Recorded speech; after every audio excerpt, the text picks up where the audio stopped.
சிறுவாபுரி முருகன் கோவில் அருகே ஆக்கிரமிப்பு செய்து கட்டப்பட்டிருந்தார் 5 வீடுகளை கோர்ட்டு உத்தரவின்படி ஹிட்டாச்சி இயந்திரங்கள் மூலம் அதிகாரிகள் இடித்து தள்ளினர்.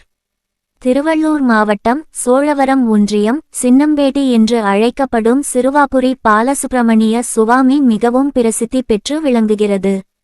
இத்திருக்கோவிலுக்கு 6 வாரங்கள் ஏதாவது ஒரு நாளில் வந்து நெய்தீபம் ஏற்றி வைத்து சுவாமி தரிசனம் செய்தால் பக்தர்களின் வேண்டுதல்கள் நிறைவேறும் என்பது பக்தர்களின் அசைக்க முடியாத நம்பிக்கையாக உள்ளது.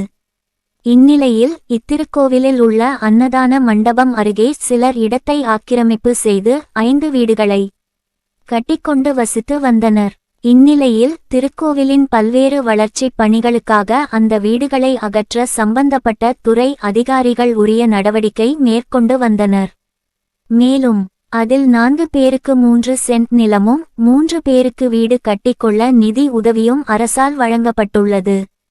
இந்நிலையில் ஆக்கிரமிப்பாளர்கள் கோர்ட்டை நாடினர். இந்நிலையில் கோர்ட் ஆக்கிரமிப்பு செய்துள்ள வீடுகளை அகற்றுமாறு உத்தரவிட்டது.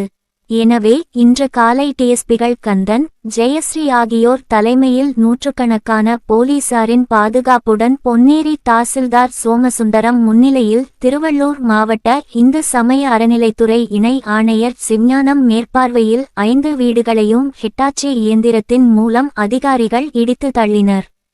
மேலும் இத்திருக்கோவிலுக்கு எதிரே கால்வாயை ஆக்கிரமிப்பு செய்து கட்டி இருந்த 2 வீடுகளையும் அதிகாரிகள் மூடி சீல் வைத்தனர்.